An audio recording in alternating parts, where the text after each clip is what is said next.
बाप पंजुम, खिलाफत और मलूकियत का फ़र्क। इससे पहले इन सफ़हात में हम तफसील के साथ ये बयान कर चुके हैं कि खिलाफत किस तरह किन मराहिल से गुजरी हुई आखिरकार मलूकियत में तब्दील हुई। इस रुदात के मुताल्ले से ये बात बखूबी वाज़ेह हो जाती है कि मुसलमानों का खिलाफत राशिदा जैसे बेनज़ीर मिसाली निज़ाम की नेमत से महरूम हो जाना कोई इत्तफाक़ी हादसा न था जो अचानक बिला सबब रोनुमा हो गया हो, बल्कि इसके कुछ असबाब थे और वो बतदरीज उम्मत को धकेलते हुए खिलाफत से मलूकियत की तरफ ले गए। इस अलमनाक तगय्युर के दौरान में जितने मराहिल पेश आए उनमें से हर मरहले पर उसको रोकने के इम्कानात मौजूद थे, मगर उम्मत की और दरहकीकत पूरी नौ इंसानी की ये बदकिस्मती थी कि तगय्युर के असबाब बहुत ज्यादा ताकतवर साबित हुए, हत्ता के उन इम्कानात में से किसी एक का फायदा भी ना उठाया जा सका। अब हमें इस सवाल पर बहस करनी है कि खिलाफत और मलूकियत के दरमियान असल फर्क क्या था। एक चीज की जगह दूसरी चीज के आ जाने से हकीकत में क्या तगय्युर वाक़े हुआ और उसके क्या असरात मुसलमानों की इज्तमाई जिंदगी पर मुतरत्तब हुए। नंबर 1, तकर्रुर खलीफा के दस्तूर में तब्दीली। अव्वलीन बुनियादी तब्दीली उस दस्तूरी कायदे में हुई जिसके मुताबिक किसी शख्स को उम्मत का सरबराह बनाया जाता था। खिलाफत राशिदा में वो कायदा ये था कि कोई शख्स खुद खिलाफत हासिल करने के लिए ना उठे और अपनी सही और तदबीर से बरसरे इख्तिदार ना आए, बल्कि लोग जिसको उम्मत की सरबराही के लिए मौजू समझें अपने मशवरे से इख्तिदार उसके सुपुर्द कर दें। बैत इख्तिदार का नतीजा नहीं बल्कि उसका सबब हो। बैत हासिल होने में आदमी की अपनी किसी कोशिश या साजिश का कतन कोई दखल ना हो। लोग बैत करने या ना करने के मामले में पूरी तरह आजाद हों और जब तक किसी को लोगों की आजादाना रजामंदी से बैत हासिल ना हो जाए वो बरसरे इख्तिदार ना आए। खुलफाए राशिदीन में से हर एक इसी कायदे के मुताबिक बरसरे इख्तिदार आया था। उनमें से किसी ने भी खुद खिलाफत लेने की बराए नाम भी कोशिश ना की थी, बल्कि खिलाफत उनको दी गई तब उन्होंने उसको लिया। सैयदना अली रज़ी अल्लाह ताला अन्हु के मुताल्लिक अगर कोई शख्स ज्यादा से ज्यादा कुछ कह सकता है तो वो ये है कि वो अपने आप को खिलाफत के लिए अहक समझते थे, लेकिन किसी काबिल एतबार तारीखी रिवायत से उनके मुताल्लिक ये बात साबित नहीं होती कि उन्होंने खिलाफत हासिल करने के लिए कभी किसी दर्जे में कोई अदना सी कोशिश भी की हो। लिहाजा उनका महज अपने आप को अहक समझना इस कायदे के खिलाफ करार नहीं दिया जा सकता। दर हकीकत चारों खुलफा इस मामले में बिल्कुल यकसां थे कि उनकी खिलाफत दी हुई खिलाफत थी, ना कि ली हुई खिलाफत। मलूकियत का आगाज इसी कायदे की तब्दीली से हुआ। हजरत मुआविया रजी अल्लाह ताला अन्हु की खिलाफत इस नौयत की खिलाफत न थी कि मुसलमानों के बनाने से वो खलीफा बने हों और अगर मुसलमान ऐसा करने पर राजी ना होते तो वो ना बनते। वो बहरहाल खलीफा होना चाहते थे, उन्होंने लड़कर खिलाफत हासिल की। मुसलमानों के राजी होने पर उनकी खिलाफत का इन्हिसार न था। लोगों ने उनको खलीफा नहीं बनाया, वो खुद अपने जोर से खलीफा बने और जब वो खलीफा बन गए तो लोगों के लिए बैत के सिवा कोई चाराकार न था। उस वक्त अगर उनसे बैत ना की जाती तो इसका नतीजा ये ना होता कि वो अपने हासिल करदा मनसब से हट जाते, बल्कि इसके माना खूंरेजी और बदनस्मी के थे जिसे अमन और नज्म पर तरजीह नहीं दी जा सकती थी। इसीलिए इमाम हसन रजी अल्लाह ताला अन्हु की दस्तबरदारी यानी रबीउल अव्वल 41 हिजरी के बाद तमाम सहाबा व ताबईन और सुलहाए उम्मत ने उनकी बैत पर इत्तफाक किया और उसको आमुल जमात इस बिना पर करार दिया कि कम अज कम बाहमी खाना जंगी तो खत्म हुई। हजरत मुआविया खुद भी इस पोजीशन को अच्छी तरह समझते थे। अपने ज़माने खिलाफत के आगाज में उन्होंने मदीना तैयबा में तकरीर करते हुए खुद फरमाया, बाखुदा मैं तुम्हारी हुकूमत के ज़मामे कार अपने हाथ में लेते हुए इस बात से नावाकिफ न था कि तुम मेरे बरसरे इख्तिदार आने से खुश नहीं हो और इसे पसंद नहीं करते। इस मामले में जो कुछ तुम्हारे दिलों में है उसे मैं खूब जानता हूँ, मगर मैंने अपनी इस तलवार के जोर से तुमको मगलूब करके उसे लिया है। अब अगर तुम ये देखो कि मैं तुम्हारा हक पूरा पूरा अदा नहीं कर रहा हूँ तो थोड़े पर मुझसे राजी रहो। इस तरह जिस तगय्युर की इब्तिदा हुई थी, यजीद की वली अहदी के बाद से वो ऐसा मुस्तहकम हुआ कि मौजूदा सदी में मुस्तफ़ा कमाल के इल्गाए खिलाफत तक एक दिन के लिए भी उसमें तजल्जुल वाक़े न हुआ। इससे जबरी बैत और खानदानों की मौरूसी बादशाहत का एक मुस्तकिल तरीका चल पड़ा। اس کے بعد سے آج تک مسلمانوں کو انتخابی خلافت کی طرف پلٹنے کا کوئی موقع نصیب نہ ہو سکا۔ لوگ مسلمانوں کے آزادانہ اور کھلے مشورے سے نہیں بلکہ طاقت سے برسرے اقتدار آتے رہے۔ بیعت سے اقتدار حاصل ہونے کے بجائے اقتدار سے بیعت حاصل ہونے لگی۔ بیعت کرنے یا نہ کرنے میں مسلمان آزاد نہ رہے۔ بیعت کا حاصل ہونا اقتدار پر قابض ہونے اور قابض رہنے کے لیے شرط نہ رہا۔ لوگوں کی اول تو یہ مجال نہ تھی کہ جس کے ہاتھ میں اقتدار آیا ہوا تھا اس کے ہاتھ پر بیعت نہ کرتے، لیکن اگر وہ بیعت نہ بھی کرتے تو اس کا نتیجہ ہرگز یہ نہ ہونا تھا کہ جس کے ہاتھ میں اقتدار آ گیا ہو وہ ان کے بیعت نہ کرنے کی وجہ سے ہٹ جائے۔ یہاں یہ بحث بالکل غیر متعلق ہے کہ مسلمانوں کی آزادانہ مشاورت کے بغیر جو خلافت یا امارت بزور قائم ہو گئی ہو وہ آئینی طور پر منعقد ہو جاتی ہے یا نہیں۔ اصل سوال منعقد ہونے یا نہ ہونے کا نہیں بلکہ یہ ہے کہ اسلام میں نصب خلافت کا صحیح طریقہ آیا وہ ہے جس سے خلفائے راشدین خلیفہ ہوئے یا وہ جس سے حضرت معاویہ اور ان کے بعد کے لوگ خلیفہ بنے۔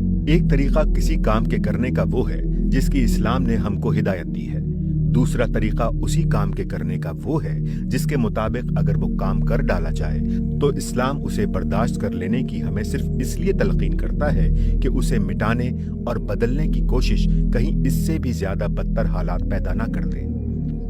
بڑا ظلم کرے گا وہ شخص جو ان دونوں کو ایک درجے میں رکھ دے اور دعویٰ کرے کہ اسلام میں یہ دونوں طریقے یکساں جائز ہیں۔ ایک محض جائز نہیں بلکہ عین مطلوب ہے، دوسرا اگر جائز ہے تو قابل برداشت ہونے کی حیثیت سے ہے، نہ کہ پسندیدہ اور مطلوب ہونے کی حیثیت سے۔ نمبر 2، خلفاء کے طرز زندگی میں تبدیلی۔ دوسری نمایاں تبدیلی یہ تھی کہ دور ملوکیت کے آغاز ہی سے بادشاہ قسم کے خلفاء نے قیصر و کسریٰ کا سا طرز زندگی اختیار کر لیا اور اس طریقے کو چھوڑ دیا جس پر نبی صلی اللہ علیہ وآلہ وسلم اور چاروں خلفائے راشدین زندگی بسر کرتے تھے۔ انہوں نے شاہی محلات میں رہنا شروع کر دیا، شاہی حرس ان کے محلوں کی حفاظت کرنے اور ان کے جلو میں چلنے لگے، حاجب و دربان ان کے اور عوام کے درمیان حائل ہو گئے، رعیت کا براہ راست ان تک پہنچنا اور ان کا خود رعیت کے درمیان رہنا سہنا اور چلنا پھرنا بند ہو گیا۔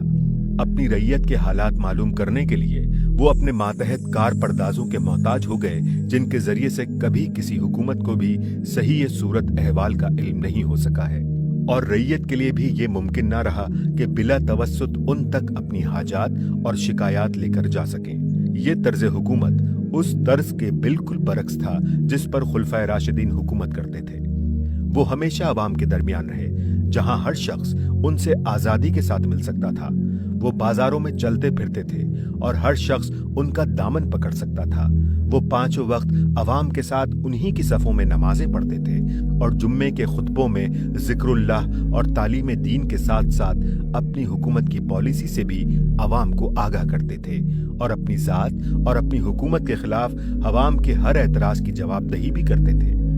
اس طریقے کو حضرت علی نے کوفے میں اپنی جان کا خطرہ مول لے کر بھی آخر وقت تک نبھایا، لیکن ملوکیت کا دور شروع ہوتے ہی اس نمونے کو چھوڑ کر روم و ایران کے بادشاہوں کا نمونہ اختیار کر لیا گیا۔ اس تبدیلی کی ابتدا حضرت معاویہ کے زمانے میں ہو چکی تھی، بعد میں یہ برابر بڑھتی ہی چلی گئی۔ نمبر 3، بیت المال کی حیثیت میں تبدیلی۔ تیسری اہم تبدیلی بیت المال کے متعلق خلفاء کے طرز عمل میں رونما ہوئی۔ بیت المال کا اسلامی تصور یہ تھا کہ وہ خلیفہ اور اس کی حکومت کے پاس خدا اور خلق کی امانت ہے جس میں کسی کو منمانے طریقے پر تصرف کرنے کا حق نہیں ہے۔ خلیفہ نہ اس کے اندر قانون کے خلاف کوئی چیز داخل کر سکتا ہے، نہ قانون کے خلاف اس میں سے کچھ خرچ کر سکتا ہے۔ وہ ایک ایک پائی کی آمد اور خرچ کے لیے جواب دہ ہے اور اپنی ذات کے لیے وہ صرف اتنی تنخواہ لینے کا حقدار ہے جتنی ایک اوسط درجے کی زندگی بسر کرنے کے لیے کافی ہے۔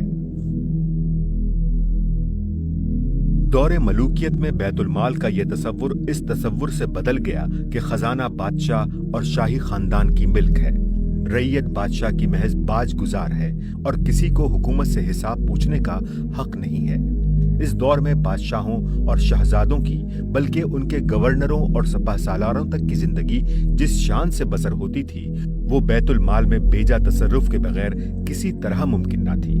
हजरत उमर बिन अब्दुल अजीज ने अपने जमाने में जब शहजादों और उमरा की नाजायज अमलाक का मुहासबा किया उस वक्त उन्होंने खुद अपनी 40,000 दीनार सालाना की जायदाद जो उन्हें अपने वालिद अब्दुल अजीज बिन मरवान से मीरास में मिली थी बैतुल माल को वापस की। इस जायदाद में फिदिक भी शामिल था जो नबी सल्लल्लाहु अलैहि वसल्लम के बाद तमाम खुलफा के जमाने में बैतुल माल की मिल्क रहा था और हजरत अबू बकर ने उसे हुजूर की मिरास में आपकी साहबजादी तक को देने से इनकार कर दिया था, मगर मरवान बिन अल हकम ने अपने जमाने खिलाफत में इसे अपनी मिल्क और अपनी औलाद की मिरास बना लिया। ये तो था बैतुल माल से खर्च के मामले में उन हुक्मरानों का तर्ज अमल। अब बैतुल माल की आमदनी को देखिए तो नजर आता है कि उसके बारे में भी हलाल और हराम की तमीज उनके यहाँ उठती चली गई। हजरत उमर बिन अब्दुल अजीज ने अपने एक फरमान में उन नाजायज टैक्सों की एक फहरिस्त दी है जो उनके पेशरो शाहान बनी उमैया के जमाने में रियाया से वसूल किए जाते थे। उसके मुताल्ले से अंदाजा होता है कि उन लोगों ने बैतुल माल की आमदनी के बारे में शरीयत के कवायद को किस बुरी तरह तोड़ना शुरू कर दिया था। इस सिलसिले में सबसे बड़ा जुल्म ये था कि जो गैर मुस्लिम इस्लाम कबूल कर लेते थे उन पर भी इस बहाने जजिया लगा दिया जाता था कि ये महज जजिये से बचने के लिए ईमान ला रहे हैं, हालांकि असल वजह उस फेल की ये थी कि अशात इस्लाम से उनको बैतुल माल की आमदनी कम हो जाने का खतरा था। इब्ने असीर की रिवायत है कि हज्जाज बिन यूसुफ यानी इराक के वायसराय को उसके आमिलों ने लिखा कि जिम्मी कसरत से मुसलमान हो होकर बसरा और कूफा में आबाद हो रहे हैं और इससे जजिया और खराज की आमदनी घट रही है। इस पर हज्जाज ने फरमान जारी किया कि उन लोगों को शहरों से निकाला जाए और उन पर हस्बे साबिक जजिया लगाया जाए। इस हुक्म की तामील में जब ये नौ मुस्लिम बसरा और कूफा से निकाले जा रहे थे तो वो या मोहम्मदा पुकार पुकार कर रोते जाते थे और उनकी समझ में ना आता था कि कहाँ जाकर इस जुल्म पर फरियाद करें। इस सूरत हाल पर बसरा और कूफा के उलमा और फुका चीख उठे और जब ये नौ मुस्लिम रोते पीटते शहरों से निकले तो उलमा और फुका भी उनके साथ रोते जाते थे। हजरत उमर बिन अब्दुल अजीज जब खलीफा हुए तो खुरासान से एक वफ्द ने आकर उनसे शिकायत की कि हजारहा आदमी जो मुसलमान हुए थे सब पर जजिया लगा दिया गया है और गवर्नर के तासुब का ये हाल है कि वो एलानिया कहता है अपनी कौम का एक आदमी मुझे दूसरे 100 आदमियों से ज्यादा अजीज है। इसी बुनियाद पर हजरत मौसूफ ने अलजरह बिन अब्दुल्ला अल हकमी को खुरासान की गवर्नरी से माजूल किया और अपने फरमान में लिखा कि अल्लाह ताला ने मोहम्मद सल्लल्लाहु अलैहि वसल्लम को दाई बनाकर भेजा था, ना कि तहसीलदार। नंबर 4, आजादी इजहार राय का खात्मा। इस दौर के तगय्युरात में से एक और अहम तगय्युर ये था कि मुसलमानों से अमर बिल मारूफ और नही अनिल मुनकर की आजादी सलब कर ली गई। हालांकि इस्लाम ने उसे मुसलमानों का सिर्फ हक ही नहीं बल्कि फर्ज करार दिया था और इस्लामी माशरत और रियासत का सही रास्ते पर चलना इस पर मुनहसिर था कि कौम का ज़मीर जिंदा और उसके अफराद की ज़बानें आज़ाद हों, हर गलत काम पर वो बड़े से बड़े आदमी को टोक सकें और हक बात बरमला कह सकें। खिलाफत राशिदा में लोगों की ये आज़ादी पूरी तरह महफूज थी। खुलफाए राशिदीन इसकी न सिर्फ इजाजत देते थे बल्कि इस पर लोगों की हिम्मत अफजाई करते थे। उनके जमाने में हक बात कहने वाले डांट और धमकी से नहीं तारीफ और तहसीन से नवाजे जाते थे और तनकीद करने वालों को दबाया नहीं जाता था बल्कि उनको माकूल जवाब देकर मुतमईन करने की कोशिश की जाती थी। लेकिन दौरे मलूकियत में जमीरों पर कुफल चढ़ा दिए गए और जबानें बंद कर दी गईं। अब कायदा ये हो गया कि मुंह खोलो तो तारीफ के लिए खोलो वरना चुप रहो, और अगर तुम्हारा जमीर ऐसे ही जोरदार है कि तुम हक गोई से बाज नहीं रह सकते तो कैद और कत्ल और कोड़ों की मार के लिए तैयार हो जाओ। चुनाचा जो लोग भी इस दौर में हक बोलने और गलत कार्यों पर टोकने से बाज ना आए उनको बदतरीन सजाएं दी गईं ताकि पूरी कौम दहशत ज़दा हो जाए। इस नई पॉलिसी की इब्तिदा हजरत मुआविया रज़ियल्लाहु ताला अन्हु के जमाने में हजरत हजर बिन अदी के कत्ल यानी 51 हिजरी से हुई, जो एक जाहिद और आबिद सहाबी और सुलहाए उम्मत में एक ऊंचे मर्तबे के शख्स थे। हजरत मुआविया के जमाने में जब मिंबरों पर खुतबे में एलानिया हजरत अली पर लानत और सबो शितम का सिलसिला शुरू हुआ तो आम मुसलमानों के दिल हर जगह ही इससे जख्मी हो रहे थे, मगर लोग खून का घूंट पीकर खामोश हो जाते थे। कूफा में हजर बिन अदी से सब्र ना हो सका और उन्होंने जवाब में हजरत अली की तारीफ और हजरत मुआविया की मुजम्मत शुरू कर दी। हजरत मुगीरा जब तक कूफे के गवर्नर रहे वो उनके साथ रियायत बरतते रहे। उनके बाद जब ज़ियाद की गवर्नरी में बसरा के साथ कूफा भी शामिल हो गया तो उसके और उनके दरमियान कशमकश बर्पा हो गई। वो खुतबे में हजरत अली को गालियां देता था और ये उठकर उसका जवाब देने लगते थे। इसी दौरान में एक मर्तबा उन्होंने नमाज जुम्मा में ताखीर पर भी उनको टोका। आखिरकार उसने उन्हें और उनके 12 साथियों को गिरफ्तार कर लिया और उनके खिलाफ बहुत से लोगों की शहादतें इस फर्द जुर्म पर ली कि उन्होंने एक जत्था बना लिया है, खलीफा को एलानिया गालियां देते हैं, अमीरुल मोमिनीन के खिलाफ लड़ने की दावत देते हैं। उनका दावा यह है कि खिलाफत आले अबी तालिब के सिवा किसी के लिए दुरुस्त नहीं है। उन्होंने शहर में फसाद बर्पा किया है और अमीरुल मोमिनीन के आमिल को निकाल बाहर किया। ये अबू तराब यानी हजरत अली की हिमायत करते हैं, उन पर रहमत भेजते हैं और उनके मुखालफीन से इजहार बरात करते हैं। इन गवाहियों में से एक गवाही काजी शरी की भी जब्त की गई, मगर उन्होंने एक अलग खत में हजरत मुआविया को लिख भेजा कि मैंने सुना है कि आपके पास हजर बिन अदी के खिलाफ जो शहादतें भेजी गई हैं उनमें से एक मेरी शहादत भी है। मेरी असल शहादत हजर के मुतालिक ये है कि वो उन लोगों में से हैं जो नमाज कायम करते हैं, ज़कात देते हैं, दायमन हज व उम्रा करते रहते हैं, नेकी का हुक्म देते और बदी से रोकते हैं। उनका खून और माल हराम है। आप चाहें तो उन्हें कत्ल करें वरना माफ कर दें। इस तरह ये मुल्जिम हजरत मुआविया के पास भेजे गए और उन्होंने उनके कत्ल का हुक्म दे दिया। कत्ल से पहले जल्लादों ने उनके सामने जो बात पेश की वो ये थी कि हमें हुक्म दिया गया है कि अगर तुम अली से बरात का इजहार करो और उन पर लानत भेजो तो तुम्हें छोड़ दिया जाए वरना कत्ल कर दिया जाए। उन लोगों ने ये बात मानने से इनकार कर दिया और हजर ने कहा, मैं जबान से वो बात नहीं निकाल सकता जो रब को नाराज करे। आखिरकार वो और उनके 7 साथी कत्ल कर दिए गए। उनमें से एक साहब अब्दुल रहमान बिन हस्सान को हजरत मुआविया ने ज़ियाद के पास वापस भेज दिया और उसको लिखा कि उन्हें बदतरीन तरीके से कत्ल करो। चनाचा उसने उन्हें जिंदा दफन करा दिया। इस वाक़े ने उम्मत के तमाम सुलह का दिल दहला दिया। हजरत अब्दुल्ला बिन उमर और हजरत आयशा को यह खबर सुनकर सख्त रंज हुआ।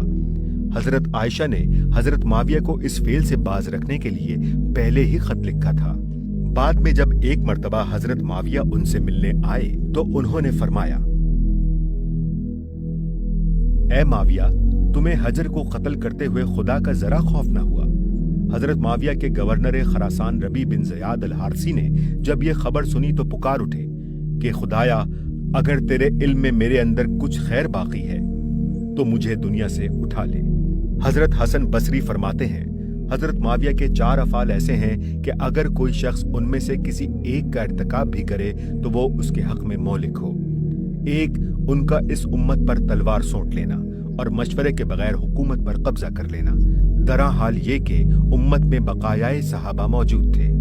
दूसरे, उनका अपने बेटे को जानशीन बनाना, हालांकि वो शराबी और नशेबाज था, रेशम पहनता और तंबूरे बजाता था। तीसरे, उनका ज़ियाद को अपने खानदान में शामिल करना, हालांकि नबी सल्लल्लाहु अलैहि वसल्लम का साफ हुक्म मौजूद था कि औलाद उसकी है जिसके बिस्तर पर वो पैदा हो और जानी के लिए कंकर पत्थर हैं। चौथे, उनका हजर और उनके साथियों को कत्ल कर देना। इसके बाद लोगों की आवाज को जबर जुल्म से दबाने का सिलसिला बढ़ता चला गया। मरवान बिन अल हकम ने अपनी गवर्नरी मदीना के जमाने में हजरत मसूर बिन मुखरमा को इस कसूर में लात मार दी कि उन्होंने उसकी एक बात पर यह कह दिया था कि आपने ये बुरी बात कही है। हज्जाज बिन यूसुफ को एक मर्तबा हजरत अब्दुल्ला बिन उमर ने खुतबा लंबा करने और नमाज जुमा में हद से ज्यादा ताखीर करने पर टोका तो उसने कहा, मेरा इरादा है कि तुम्हारी ये दोनों आंखें जिस सर में हैं उस पर ज़र्ब लगाऊं। अब्दुल मलक बिन मरवान 75 हिजरी में जब मदीना गया तो मिंबरे रसूल पर खड़े होकर उसने ऐलान किया, मैं इस उम्मत के अमराज का इलाज तलवार के सिवा किसी और चीज से ना करूंगा। अब अगर किसी ने मुझे इत्तक़िल्लाह कहा तो मैं उसकी गर्दन मार दूंगा। वलीद बिन अब्दुल मलक ने एक दफा खुतबा जुम्मा को इतना तूल दिया कि असर का वक्त भी गुजरने लगा। एक शख्स ने उठकर कहा, अमीरुल मोमिनीन, वक्त आपका इंतजार न करेगा और नमाज में इतनी ताखीर कर देने पर आप खुदा के सामने कोई उज़्र पेश न कर सकेंगे। वलीद ने जवाब दिया, ऐ शख्स, तूने सच कहा। मगर ऐसे रास्त गुफ्तार आदमी की जगह वो नहीं है जहां तू खड़ा है। चनाचा उसी वक्त शाही बॉडीगार्ड ने उसे कत्ल करके जन्नत पहुंचाने का इंतजाम कर दिया। ये पॉलिसी रफ्ता रफ्ता मुसलमानों को पस्त हिम्मत और मसलिहत परस्त बनाती चली गई। खतरा मोल लेकर सच्ची बात कहने वाले उनके अंदर कम होते चले गए। खुशामद और जमीर फरोशी की कीमत मार्केट में चढ़ती और हक परस्ती और रासबाजी की कीमत गिरती चली गई। आला काबिलियत रखने वाले, ईमानदार और बाज़मीर लोग हुकूमत से बेताल्लुक हो गए और अवाम का हाल ये हो गया कि उन्हें मुल्क और उसके मामलात से कोई दिलचस्पी बाकी न रही। हुकूमतें आती और जाती रहीं, मगर लोग बस उनकी आमदोरफ्त के तमाशाई बनकर रह गए। आम लोगों में इस पॉलिसी ने जिस सीरत और किरदार को नशोनुमा देना शुरू किया, उसका एक नमूना वो वाक़या है जो हजरत अली बिन हुसैन यानी इमाम ज़ैनुल आबिदीन के साथ पेश आया था। वो बयान फरमाते हैं कि सानहा करबला के बाद एक शख्स छुपा कर मुझे अपने घर ले गया और मेरी खूब खातिर मदारात की। उसका ये हाल था कि हर वक्त मुझे देख देख कर रोता था और मैं अपनी जगह ये समझता था कि मेरे लिए अगर किसी शख्स के अंदर वफा है तो वो ये शख्स है। इतने में उबैदुल्लाह बिन ज़ियाद की ये मनादी सुनी गई कि जो कोई अली बिन हुसैन को हमारे पास पकड़ कर लाएगा उसे 300 दरहम इनाम दिया जाएगा। ये ऐलान सुनते ही वो शख्स मेरे पास आया, मेरे हाथ मेरी गर्दन से बांधता जाता था और रोता जाता था। इसी हालत में वो मुझे अपने ज़ियाद के पास ले गया और उससे इनाम हासिल कर लिया। नंबर 5, अदलिया की आज़ादी का खात्मा। क़ज़ा यानी जुडिशरी की इंतज़ामिया से आज़ादी का उसूल भी इस्लामी रियासत के बुनियादी उसूलों में से था। खिलाफत राशिदा में काजियों का तकर्रुर अगरचे खुलफा ही करते थे, मगर जब कोई शख्स काजी मुकर्रर हो जाता था तो उस पर खुदा के खौफ और उसके अपने इल्म व ज़मीर के सिवा किसी का दबाव न रहता था। कोई बड़े से बड़ा शख्स भी अदालत के काम में दखल देने की जुर्रत ना कर सकता था। हत्ता कि काजी खुद खलीफा के खिलाफ फैसला दे सकते थे और देते थे। मगर जब मलूकियत आई तो बिलाखिर ये उसूल भी टूटना शुरू हो गया। जिन मामला से इन बादशाह किस्म के खुलफा को सियासी असबाब या ज़ाती मफाद की बिना पर दिलचस्पी होती थी, उनमें इंसाफ करने के लिए अदालतें आज़ाद न रहीं। हत्ता के शहजादों, गवर्नरों, कायदीन और शाही महल्लात के मुतवस्सिलीन तक के खिलाफ मुकदमात में अदल करना मुश्किल हो गया। ये एक बड़ा सबब था इस बात का कि उस जमाने में साहले उलमा बिलउमूम क़ज़ा का मनसब कबूल करने से इनकार कर देते थे और जो आलिम उन हुक्मरानों की तरफ से अदालत की कुर्सी पर बैठने पर राजी हो जाता था उसे लोग शक की निगाह से देखने लगते थे। अदलिया पर इंतजामिया की दस्तराजी यहाँ तक बढ़ी कि गवर्नरों को काजियों के अज़्ल नसब का इख्तियार दे दिया गया। हालांकि खुलफा राशिदीन के ज़माने में ये इख्तियारात खलीफा के सिवा किसी को हासिल न थे। नंबर 6, शूरवी हुकूमत का खात्मा।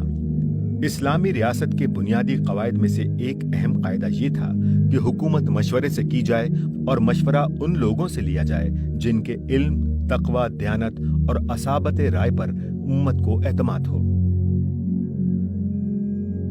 खुलफाए राशिदीन के जमाने में कौम के बेहतरीन लोग उनके मुशीर थे जो दीन का इल्म रखने वाले और अपने इल्म ज़मीर के मुताबिक पूरी आज़ादी के साथ बेलाग राय देने वाले होते थे। पूरी कौम को उन पर यह एतमाद था कि वो हुकूमत को कभी गलत रास्ते पर न जाने देंगे। यही लोग उम्मत के अहले अल-हलो अल-अक़द तस्लीम किए जाते थे। मगर जब मलूकियत का दौर आया तो यह कायदा भी बदल गया। शूरा की जगह शख्सी इस्तिबदाद ने ले ली। हक शनास और हक को अहले इल्म से बादशाह और बादशाहों से ये लोग दूर भागने लगे। अब बादशाहों के मुशीर अगर थे तो उनके गवर्नर, कायदीन, शाही खानदान के उमरा और दरबारी लोग थे, ना कि वो अहलुर राय असहाब जिनकी काबिलियत और दियानत और अमानत पर उम्मत को एतमाद था। इसका सबसे बड़ा नुकसान ये हुआ कि एक बढ़ते हुए तमद्दुन में पेश आने वाले कानूनी मसाइल में फैसला देने वाला कोई ऐसा बाइख्तियार इदारा बाकी न रहा जिसकी तरफ मामलात में बर वक्त रुजू किया जा सकता हो, जिसके इजमाई या जमहूरी फैसले कानून इस्लाम के जुज बन जाएं और फिर मुल्क की तमाम अदालतें उन्हीं के मुताबिक मामलात के तस्वीर करने लगें।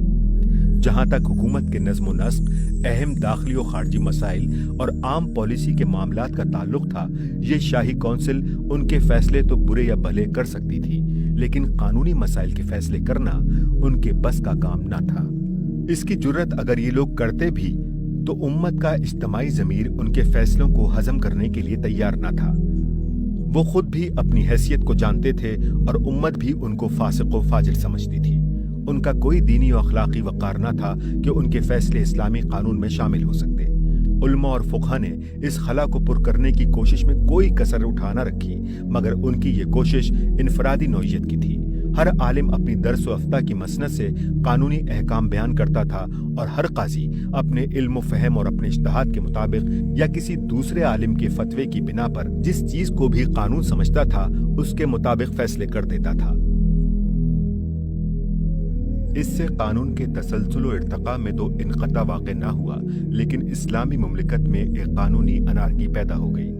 پوری ایک صدی تک امت کے پاس کوئی ایسا ضابطہ نہ تھا جسے سند کی حیثیت حاصل ہوتی اور مملکت کی تمام عدالتیں اس کی پیروی کر کے جزیات مسائل میں یکساں فیصلے کر سکتیں۔ نمبر 7، نسلی اور قومی عصبیتوں کا ظہور۔ ایک اور عظیم تغیر جو اس دور ملوکیت میں رونما ہوا وہ یہ تھا کہ اس میں قوم، نسل، وطن اور قبیلے کی وہ تمام جاہلی عصبیتیں پھر سے ابھر آئیں جنہیں اسلام نے ختم کر کے خدا کا دین قبول کرنے والے تمام انسانوں کو یکساں حقوق کے ساتھ ایک امت بنایا تھا۔ بنی امیہ کی حکومت ابتدا ہی سے ایک عرب حکومت کا رنگ لیے ہوئے تھی، جس میں عرب مسلمانوں کے ساتھ غیر عرب نو مسلموں کے مساوی حقوق کا تصور قریب قریب مفقود تھا۔ اس میں اسلامی احکام کی صریح خلاف ورزی کرتے ہوئے نو مسلموں پر جزیہ لگایا گیا، جیسا کہ ہم اس سے پہلے بیان کر چکے ہیں۔ اس سے نہ صرف اشاعت اسلام میں شدید رکاوٹ پیدا ہوئی، بلکہ اجمیوں میں یہ احساس پیدا ہو گیا کہ اسلامی فتوحات نے دراصل ان کو عربوں کا غلام بنا دیا ہے اور اب وہ اسلام قبول کر کے بھی ان کے برابر نہیں ہو سکتے۔ پھر یہ خرابی اور آگے بڑھی۔ والی، قاضی، حتیٰ کہ امام نماز مقرر کرتے ہوئے بھی یہ دیکھا جانے لگا کہ آدمی عرب ہے یا غیر عرب۔ کوفے میں حجاج بن یوسف نے حکم دے رکھا تھا کہ عرب کے سوا کوئی شخص نماز میں امام نہ بنایا جائے۔ حضرت سعید بن جبیر جب گرفتار ہو کر آئے تو حجاج نے ان پر احسان جتایا کہ میں نے تم کو امام نماز بنایا، حالانکہ یہاں عرب کے سوا کوئی امامت نہ کرا سکتا تھا۔ عراق میں نبطیوں کے ہاتھوں پر مہریں لگائی گئیں۔ بصرے سے نو مسلم اجمیوں کا وسیع پیمانے پر اخراج کیا گیا۔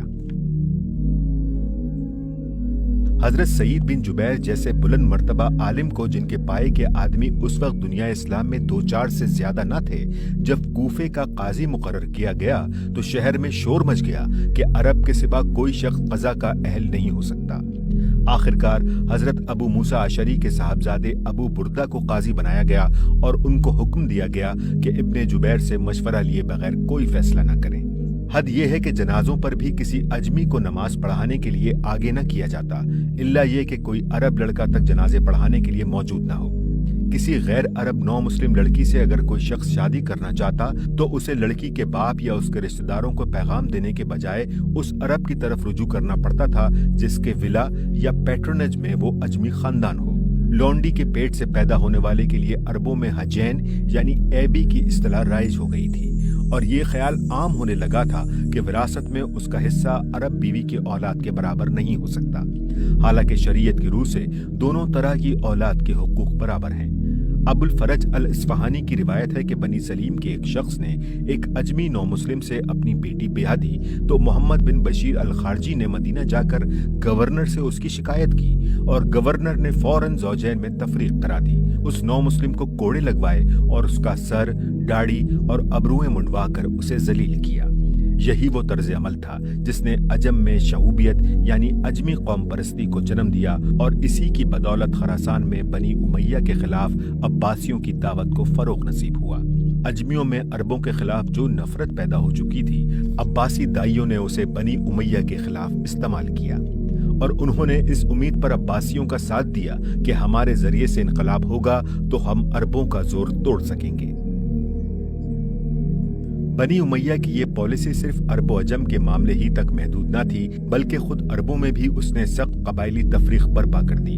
عدنانی اور قحطانی، یمانی اور مزری، ازداد اور تمیم، کلب اور قیس کے تمام پرانے جھگڑے اس دور میں پھر سے تازہ ہو گئے۔ حکومت خود قبیلوں کو ایک دوسرے کے خلاف استعمال کرتی تھی، اور اس کے عرب گورنر اپنی اپنی ولایتوں میں پورے تعصب کے ساتھ اپنے قبیلے کو نوازتے اور دوسرے قبیلوں کے ساتھ بے انصافیاں کرتے تھے۔ خراسان میں اسی پالیسی کی وجہ سے یمنی اور مزری قبائل کی کشمکش اس حد تک بڑھی کہ عباسی دائی اور ابو مسلم خراسانی نے ان دونوں کو ایک دوسرے کے خلاف لڑا کر اموی سلطنت کا تختہ الٹ دیا۔ حافظ ابن کثیر البدایہ و النہایہ میں ابن عساکر کے حوالے سے لکھتے ہیں کہ جس زمانے میں عباسی فوجیں دمشق پر چڑھی چلی آ رہی تھیں، اس وقت بنی امیہ کے دارالسلطنت میں یمانی اور مزری کی عصبیت پوری شدت کے ساتھ بھڑکی ہوئی تھی، حتیٰ کہ ہر مسجد میں 2 محرابیں الگ الگ تھیں اور جامع مسجد میں 2 ممبروں پر 2 امام خطبے دیتے تھے اور 2 جماعتوں کی الگ الگ امامت کراتے تھے۔ ان دونوں گروہوں میں سے کوئی کسی کے ساتھ نماز تک پڑھنے کے لیے تیار نہ تھا۔ نمبر 8، قانون کی بالاتری کا خاتمہ۔ سب سے بڑی مصیبت جو ملوکیت کے دور میں مسلمانوں پر آئی وہ یہ تھی کہ اس دور میں قانون کی بالاتری کا اصول توڑ دیا گیا، حالانکہ وہ اسلامی ریاست کے اہم ترین بنیادی اصولوں میں سے تھا۔ اسلام جس بنیاد پر دنیا میں اپنی ریاست قائم کرتا ہے وہ یہ ہے کہ شریعت سب پر بالا ہے۔ حکومت اور حکمراں، رائی اور رعیت، بڑے اور چھوٹے، عوام اور خواص سب اس کے تابع ہیں۔ کوئی اس سے آزاد یا مستثنی نہیں اور کسی کو اس سے ہٹ کر کام کرنے کا حق نہیں، دوست ہو یا دشمن، حربی کافر ہو یا معاہد، مسلم رعیت ہو یا ذمہ، مسلمان وفادار ہو یا باغی یا برسر جنگ، غرض جو بھی ہو، شریعت میں اس سے برتاؤ کرنے کا ایک طریقہ مقرر ہے جس سے کسی حال میں تجاوز نہیں کیا جا سکتا۔ خلافت راشدہ اپنے پورے دور میں اس قاعدے کی سختی کے ساتھ پابند رہی، حتیٰ کہ حضرت عثمان اور حضرت علی نے انتہائی نازک اور سخت اشتعال انگیز حالات میں بھی حدود شرع سے قدم باہر نہ رکھا۔ ان راست رو خلفاء کی حکومت کا امتیازی وصف یہ تھا کہ وہ ایک حدود آشنا حکومت تھی، نہ کہ مطلق العنان حکومت۔ مگر جب ملوکیت کا دور آیا تو بادشاہوں نے اپنے مفاد، اپنی سیاسی اغراض اور خصوصاً اپنی حکومت کے قیام و بقا کے معاملے میں شریعت کی عائد کی ہوئی کسی پابندی کو توڑ ڈالنے اور اس کی باندھی ہوئی کسی حد کو پھان جانے میں تامل نہ کیا، اگرچہ ان کے عہد میں بھی مملکت کا قانون اسلامی ہی رہا۔ کتاب اللہ و سنت رسول اللہ کی آئینی حیثیت کا ان میں سے کسی نے کبھی انکار نہیں کیا۔ عدالتیں اسی قانون پر فیصلے کرتی تھیں اور عام حالات میں سارے معاملات شرعی احکام ہی کے مطابق انجام دیے جاتے تھے، لیکن ان بادشاہوں کی سیاست دین کی تابع نہ تھی۔ اس کے تقاضے وہ ہر جائز و ناجائز طریقے سے پورے کرتے تھے اور اس معاملے میں حلال و حرام کی تمیز روا نہ رکھتے تھے۔ مختلف خلفائے بنی امیہ کے عہد میں قانون کی پابندی کا کیا حال رہا، اسے ہم آگے کی سطور میں بیان کرتے ہیں۔ حضرت معاویہ کے عہد میں یہ پالیسی حضرت معاویہ کے عہد ہی سے شروع ہو گئی تھی۔ امام زہری کی روایت ہے کہ رسول اللہ صلی اللہ علیہ وآلہ وسلم اور چاروں خلفائے راشدین کے عہد میں سنت یہ تھی کہ نہ کافر مسلمان کا وارث ہو سکتا ہے، نہ مسلمان کافر کا۔ حضرت معاویہ نے اپنے زمانہ حکومت میں مسلمان کو کافر کا وارث قرار دیا اور کافر کو مسلمان کا وارث قرار نہ دیا۔ حضرت عمر بن عبدالعزیز نے آ کر اس بدعت کو موقوف کیا، مگر حشام بن عبد الملک نے اپنے خاندان کی روایت کو پھر بحال کر دیا۔ حافظ ابن کثیر کہتے ہیں کہ دیت کے معاملے میں حضرت معاویہ نے سنت کو بدل دیا۔ سنت یہ تھی کہ معاہد کی دیت مسلمان کے برابر ہوگی، مگر حضرت معاویہ نے اس کو نصف کر دیا اور باقی نصف خود لینی شروع کر دی۔ ایک اور نہایت مکروہ بدعت حضرت معاویہ کے عہد میں یہ شروع ہوئی کہ وہ خود ان کے حکم سے ان کے تمام گورنر خطبوں میں برسر منبر حضرت علی رضی اللہ تعالیٰ عنہ پر سب و شتم کی بوچھاڑ کرتے تھے، حتیٰ کہ مسجد نبوی میں منبر رسول پر عین روضہ نبوی کے سامنے حضور کے محبوب ترین عزیز کو گالیاں دی جاتی تھیں اور حضرت علی کی اولاد اور ان کے قریب ترین رشتہ دار اپنے کانوں سے یہ گالیاں سنتے تھے۔ کسی کے مرنے کے بعد اس کو گالیاں دینا شریعت تو درکنار انسانی اخلاق کے بھی خلاف تھا، اور خاص طور پر جمعے کے خطبے کو اس گندگی سے آلودہ کرنا تو دین و اخلاق کے لحاظ سے سخت گھناؤنا فعل تھا۔ حضرت عمر بن عبدالعزیز نے آ کر اپنے خاندان کی دوسری غلط روایات کی طرح اس روایت کو بھی بدلا اور خطبہ جمعہ میں سب علی کی جگہ یہ آیت پڑھنی شروع کر دی۔ ان اللہ یأمر بالعدل والإحسان وإیتاء ذی القربى وینہی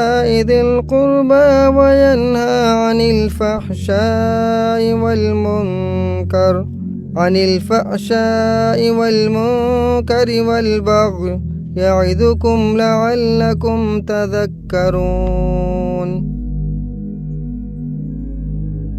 माल गनीमत की तकसीम के मामले में भी हजरत मुआविया ने किताबुल्लाह व सुन्नत रसूलुल्लाह के सरी अहकाम की खिलाफ वर्जी की।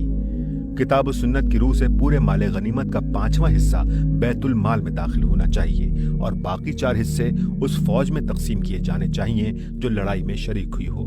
लेकिन हजरत मुआविया ने हुक्म दिया कि माल गनीमत में से चांदी सोना उनके लिए अलग निकाल लिया जाए, फिर बाकी माल शरई कायदे के मुताबिक तकसीम किया जाए। ज़ियाद बिन सुमैया का इस्तलहाक भी हजरत मुआविया के उन अफ़ाल में से है जिनमें उन्होंने सियासी अगराज के लिए शरीयत के एक मुसल्लिम कायदे की खिलाफ वर्जी की थी।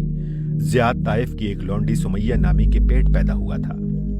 लोगों का बयान यह था कि ज़माना जाहिलियत में हजरत मुआविया के वालिद जनाब अबू सुफियान ने उस लौंडी से ज़ना का इर्तिकाब किया था और उसी से वो हामला हुई। हजरत अबू सुफियान ने खुद भी एक मर्तबा इस बात की तरफ इशारा किया था कि ज़ियाद उन्हीं के नुत्फे से है। जवान होकर ये शख्स आला दर्जे का मुदब्बिर, मुंतजिम, फौजी लीडर और गैर मामूली काबिलियतों का मालिक साबित हुआ। हजरत अली के ज़माने खिलाफत में वो आपका जबरदस्त हामी था और उसने बड़ी अहम खिदमात अंजाम दी थी।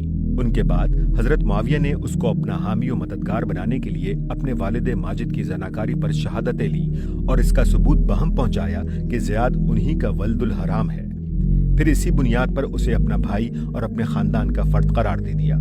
ये फेल अखलाकी हैसियत से जैसा कुछ मकरूह है वो तो जाहिर ही है, मगर कानूनी हैसियत से भी ये एक सरी नाजायज फेल था, क्योंकि शरीयत में कोई नस्ब जना से साबित नहीं होता। नबी सल्लल्लाहु अलैहि वसल्लम का साफ हुक्म मौजूद है कि बच्चा उसका है जिसके बिस्तर पर वो पैदा हो, और जानी के लिए कंकर पत्थर हैं। उम्मुल मोमिनीन हजरत उम्मे हबीबा ने इसी वजह से उसको अपना भाई तस्लीम करने से इनकार कर दिया और उससे पर्दा फरमाया। हजरत मुआविया ने अपने गवर्नरों को कानून से बालातर करार दिया और उनकी ज्यादतियों पर शरई अहकाम के मुताबिक कार्रवाई करने से साफ इनकार कर दिया। उनका गवर्नर अब्दुल्ला बिन उमरो बिन गैलान एक मर्तबा बसरे में मिंबर पर खुतबा दे रहा था। एक शख्स ने दौरान खुतबा में उसको कंकर मार दिया। इस पर अब्दुल्ला ने उस शख्स को गिरफ्तार कराया और उसका हाथ कटवा दिया। हालांकि शरई कानून की रूह से यह ऐसा जुर्म न था जिस पर किसी का हाथ काट दिया जाए। हजरत मुआविया के पास इस्तगासा किया गया तो उन्होंने फरमाया कि मैं हाथ की दियत तो बैतुल माल से अदा कर दूंगा, मगर मेरे अमाल से कसास लेने की कोई सबील नहीं। ज़ियाद को जब हजरत मुआविया ने बसरे के साथ कूफे का भी गवर्नर मुकर्रर किया और वो पहली मर्तबा खुतबा देने के लिए कूफे की जामा मस्जिद के मिंबर पर खड़ा हुआ तो कुछ लोगों ने उस पर कंकर फेंके। इसने फौरन मस्जिद के दरवाजे बंद करा दिए और कंकर फेंकने वाले तमाम लोगों को, जिनकी तादाद 30 से 80 तक बयान की जाती है, गिरफ्तार करा के उसी वक्त उनके हाथ कटवा दिए। कोई मुकदमा उन पर न चलाया गया, किसी अदालत में वो न पेश किए गए, कोई बाकायदा कानूनी शहादत उनके खिलाफ पेश न हुई। गवर्नर ने महज अपने इंतजामी हुक्म से इतने लोगों को कतायत की सजा दे डाली जिसके लिए कतन कोई शरई जवाज न था, मगर दरबार खिलाफत से उसका भी कोई नोटिस ना लिया गया।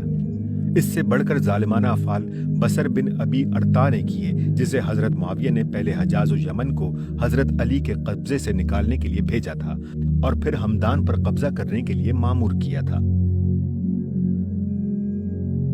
इस शख्स ने यमन में हजरत अली के गवर्नर उबैदुल्ला बिन अब्बास के 2 छोटे छोटे बच्चों को पकड़कर कत्ल कर दिया। इन बच्चों की माँ इस सदमे से दीवानी हो गई। बनी कनाना की एक औरत जो ये जुल्म देख रही थी चीख उठी कि मर्दों को तो तुमने कत्ल कर दिया, अब इन बच्चों को किस लिए कत्ल कर रहे हो? बच्चे तो जाहिलियत में भी नहीं मारे जाते थे। ए इब्ने अबी अरता, जो हुकूमत बच्चों और बूढ़ों के कत्ल और बेरहमी और बरादर किसी के बगैर कायम ना हो सकती हो, उससे बुरी हुकूमत कोई नहीं। इसके बाद उसी जालिम शख्स को हजरत मुआविया ने हमदान पर हमला करने के लिए भेजा जो उस वक्त हजरत अली के कब्जे में था। वहां उसने दूसरी ज्यादतियों के साथ एक जुल्म अजीम ये किया कि जंग में जो मुसलमान औरतें पकड़ी गई थीं उन्हें लौंडिया बना लिया। हालांकि शरीयत में उसका कतन कोई जवाज नहीं। ये सारी कार्रवाइयां गोया इस बात का अमलन ऐलान थीं कि अब गवर्नरों और सपा सालारों को जुल्म की खुली छूट है और सियासी मामलात में शरीयत की किसी हद के वो पाबंद नहीं हैं। सर काट कर एक जगह से दूसरी जगह भेजने और इंतकाम के जोश में लाशों की बेहुरमती करने का वहशियाना तरीका भी जो जाहिलियत में राइज था और जिसे इस्लाम ने मिटा दिया था, इसी दौर में मुसलमानों के अंदर शुरू हुआ। सबसे पहला सर जो ज़माने इस्लाम में काट कर ले जाया गया वो अम्मार बिन यासिर का सर था। इमाम अहमद बिन हंबल ने अपनी मसनद में सही सनद के साथ ये रिवायत नकल की है और इब्ने साद ने भी तबकात में इसे नकल किया है कि जंग सफ़ैन में हजरत अम्मार का सर काट कर हजरत मुआविया के पास लाया गया और दो आदमी उस पर झगड़ रहे थे। हर एक कहता था कि अम्मार को मैंने कत्ल किया है। इसके बाद दूसरा सर उमरो बिन अल हमक का था, जो रसूलुल्लाह सल्लल्लाहु अलैहि वसल्लम के सहाबियों में से थे, मगर हजरत उस्मान रज़ियल्लाहु ताला अन्हु के कत्ल में उन्होंने भी हिस्सा लिया था। ज़ियाद की विलायत इराक के जमाने में उनको गिरफ्तार करने की कोशिश की गई। वो भागकर एक गार में छुप गए। वहां एक सांप ने उनको काट लिया और वो मर गए। ताक़ुब करने वाले उनकी मुर्दा लाश का सर काट कर ज़ियाद के पास गए। उसने हजरत मुआविया के पास दमिश्क भेज दिया। वहां उसे बरसरे आम गश्त कराया गया और फिर ले जाकर उनकी बीवी की गोद में डाल दिया गया। ऐसा ही वहशियाना सलूक मिस्र में मोहम्मद बिन अबी बकर के साथ किया गया, जो वहां हजरत अली के गवर्नर थे। हजरत मुआविया का जब मिस्र पर कब्जा हुआ तो उन्हें गिरफ्तार करके कत्ल कर दिया गया और फिर उनकी लाश एक मुर्दा गधे की खाल में रखकर जलाई गई। इसके बाद तो ये एक मुस्तकिल तरीका ही बन गया कि जिन लोगों को सियासी इंतकाम की बिना पर कत्ल किया जाए, उनके मरने के बाद उनकी लाशों को भी माफ ना किया जाए। हजरत हुसैन रज़ियल्लाहु ताला अन्हु का सर काट कर करबला से कूफा और कूफा से दमिश्क ले जाया गया और उनकी लाश पर घोड़े दौड़ा कर उसे रोंदा गया। हजरत नुमान बिन बशीर, जो यजीद के जमाने तक बनी उमैया के हामी रहे थे, मरवान के जमाने में हजरत अब्दुल्ला बिन जुबैर का साथ देने की वजह से कत्ल किए गए और उनका सर ले जाकर उनकी बीवी की गोद में डाला गया। हजरत मुसब बिन जुबैर का सर कूफा और मिस्र में फिराया गया, फिर दमिश्क ले जाकर उसे मंजर आम पर लटका दिया गया। इसके बाद शाम के शहरों में उसे फिराने का इरादा था, मगर खुद अब्दुल मलिक बिन मरवान की बीवी आतका बिनते यजीद बिन मुआविया ने इस पर सख्त एहतजाज किया। उसने कहा, जो कुछ तुमने अब तक किया है, क्या इससे भी तुम्हारा दिल ठंडा ना हुआ? अब इसकी नुमाइश क्यों करते फिर रहे हो? फिर इस सर को उतरवाकर गुस्ल दिलवाया और दफन करा दिया। हजरत अब्दुल्ला बिन जुबैर और उनके रुफका अब्दुल्ला बिन सफवान और अम्मारा बिन हजम के साथ इससे भी ज्यादा सख्त वहशत और जाहिलियत बढ़ती गई। उनके सर काटकर मक्का से मदीना और मदीना से दमिश्क ले जाए गए। जगह जगह उनकी नुमाइश की गई और मक्का में उनकी लाशें कई रोज तक सूली पर लटकती रहीं, यहां तक कि वो सड़ गईं। कतई नजर इससे कि जिन लोगों के मरने के बाद ये सलूक उनकी लाशों के साथ किया गया वो किस पाए के लोग थे, सवाल ये है कि क्या इस्लाम ने किसी काफिर के साथ भी ये बर्ताव करना जायज रखा है?